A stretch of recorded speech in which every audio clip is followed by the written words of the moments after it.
राधे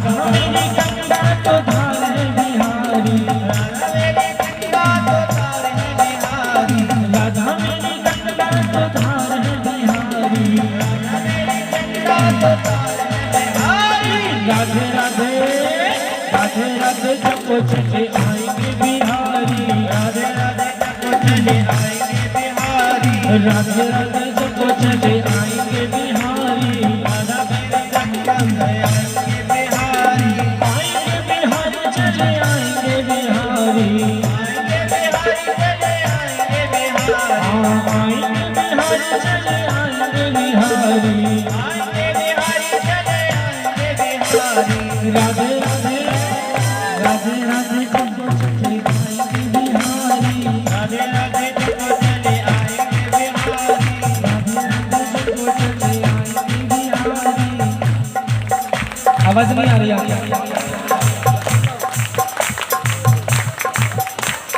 राधे राधे राधे राधे जपो चले आएंगे बिहारी, राधे राधे जपो चले आएंगे बिहारी, आएंगे बिहारी चले आएंगे बिहारी, आएंगे बिहारी चले आएंगे बिहारी, आएंगे बिहारी चले आएंगे बिहारी, आएंगे बिहारी चले आएंगे बिहारी। राधे राधे राधे राधे जपो चले आएंगे बिहारी, राधे राधे जपो चले आएंगे बिहारी, राधे राधे जपो चले आएंगे बिहारी, राधे राधे जपो चले आएंगे बिहारी। बोलिए राधा रानी सरकार की, वृंदावन बिहारी लाल की जय जय श्री राधे श्याम।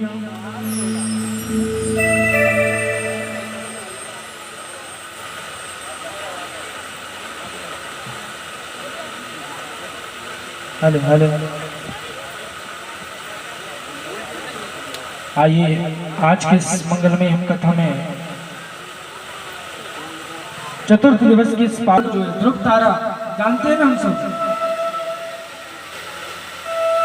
ऐसे ध्रुव जी महाराज वो भी कृपा किसकी हुई? नारद जी मिले सदगुरु के रूप में। एक गुरु के रूप में जब देवर्षि नारद ने उन्हें द्वादशाक्षर महामंत्र दिया, ओम नमो भगवते वासुदेवाय, और इसी मंत्र का अहिर्निश जप करते उन्होंने भगवान को प्राप्त कर लिया। तो ये भक्ति की महिमा है। जल भरत की कथा श्रवण कराई कि कैसे जल भरत जी ने तीनों जन्मों, प्रथम जन्म में जब उनका जीवन नहीं समार हो सके तो दूसरे जन्म में उन्हें जिस बात का चिंतन करते उन्होंने अपने शरीर को त्यागा था, दूसरा जन्म उन्हें उसी हिरण का मिला, और फिर तीसरे जन्म में वो जड़ भरत के रूप में उनका जन्म हुआ। और वही जड़ भरत जिन्होंने परमात्मा को प्राप्त कर लिया, क्योंकि संसार में तीन भरत हुए हैं। हमारी जो इस भारतवर्ष, इस भारत नाम है इस भूमि का, ये तीन भरत हुए हैं जिसके कारण इस भूमि का नाम भारत है। पहले भरत है कैकेयी कुमार श्री भरत, जिनके विश्लेषण में यह बात कही जाती है, विश्व भरण पोषण कर जोई ताकर नाम भरत सोई। और दूसरे भरत है महाभारत के दुष्यंत और शकुंतला के पुत्र श्री भरत जी, और तीसरे श्रीमद् भागवत के श्री जड़ भरत जी। इन तीन भक्तों के नाम में आज हमारी इस भूमि का नाम भारत पड़ा। लेकिन ध्यान देना, आज एक चौथे भरत की आवश्यकता है। भारत में जो विधर्मी, जो भारत की धार्मिक अस्मिता को निगलने की कोशिश कर रहे हैं, जो हमारी संस्कृति पर कुठाराघात जो हो रहा है, इसलिए आज चौथे भरत की आवश्यकता है। और ध्यान देना बंधुओं, ये चौथा भरत कहीं ऊपर से नहीं आएगा। ये चौथा भरत हम और आपके घर में ही पैदा होगा। लेकिन कब? जब माताएं नियम संयम का पालन करेंगी, पुरुष वृंद जब भगवान का भजन करेंगे, भगवान की भक्ति करेंगे और इस सनातन संस्कृति को की रक्षा करने का एक श्रेष्ठ संकल्प लेंगे तो हमारे घर में ही एक भरत पैदा होगा और हमारे सनातन संस्कृति की रक्षा करेगा। कल हमने एक कथा सुनी थी, भगवान 12 नारायण का अवतार।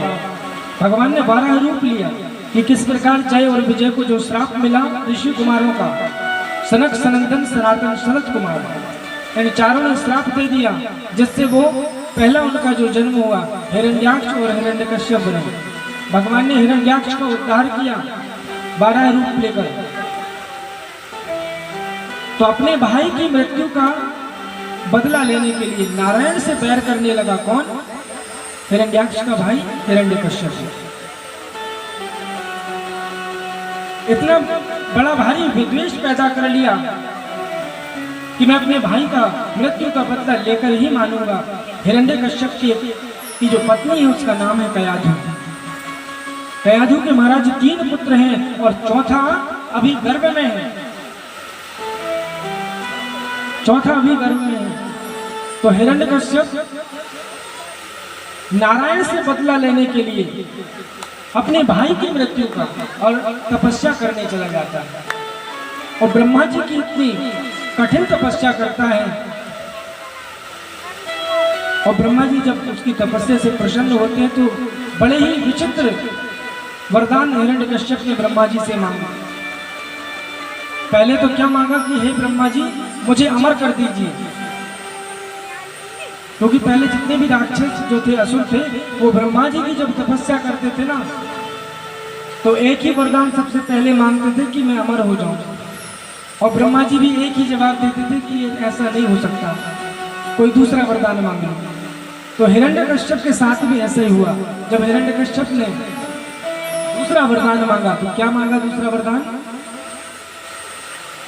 कि ब्रह्मा जी ठीक है आप अमर होने का वरदान नहीं दे रहे तो मुझे ऐसा वरदान दीजिए कि ना मैं किसी शस्त्र से मरूं, ना किसी अस्त्र से मेरी मृत्यु हो, ना किसी मनुष्य से हो, ना किसी पशु से हो, ना किसी पक्षी से हो, ना मेरी मृत्यु दिन में हो, ना मेरी मृत्यु रात में हो, ना आकाश में हो, ना धरती में हो, ना घर के अंदर हो, ना घर के बाहर हो।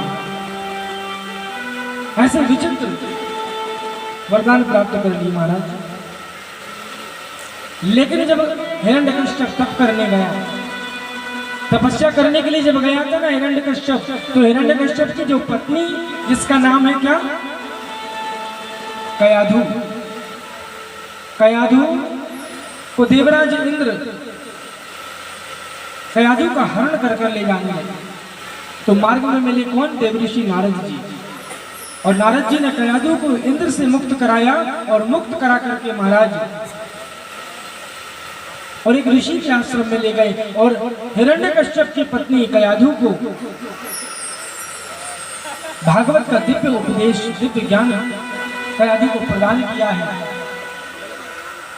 नारद जी ने। हिरण्यकश्यप की जो पत्नी कयाधु है वो अभी गर्भवती है और उनका 7वां माह चल रहा है। ध्यान देना कि जब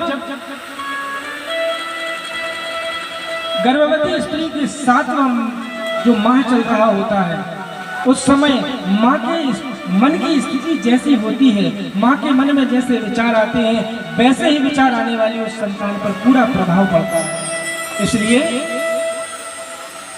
क्या करना चाहिए? गर्भावस्था के दौरान भगवान का चिंतन करना चाहिए, क्योंकि जैसा आप चिंतन करोगे ठीक वैसा ही प्रभाव आने वाली उस शिशु पर पड़ेगा। अब कयाधु कहाँ पर थी? आश्रम में। किसके? नारद जी के यहाँ। और नारद जी से भगवान की दिव्य पावन कथाओं को सुनती और उसका पूरा प्रभाव आने वाले शिशु पर पड़ा। कयाधु ने एक बहुत ही सुंदर एक शिशु को जन्म दिया जिसका नाम प्रहलाद है।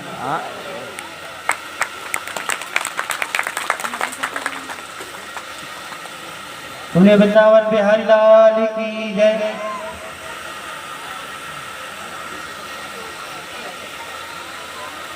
साप्ताहिक ज्ञान यज्ञ हमारे इस पड़ेगा टोला बमोरी कला इस पावन दिव्य भूमि में जो है आयोजन हो रहा है। आज हमारे बीच में श्री चरण सिंह राणे जी, श्री बहादुर सिंह राणे जी, श्री मेहरबान सिंह राणे जी, श्री भैया साहब राणे जी, श्री फुल्लू कोड़र जी, श्री जुझार पटेल जी, श्री लल्लू सिंह कोड़र जी, श्री राम स्वरूप विश्वकर्मा जी, आपका स्वागत अभिनंदन करते हैं उनकी तरफ से। और यह श्रीमद् भागवत का पावन ज्ञान यज्ञ का आज चौथा दिन है, चतुर्थ दिवस है। 1 सितंबर को 1 तारीख को यहाँ पर 7वें दिवस की कथा का विश्राम होगा और 2 तारीख को हवन पूर्णाहुति और विशाल भंडारे का आयोजन किया गया है। तो भंडारे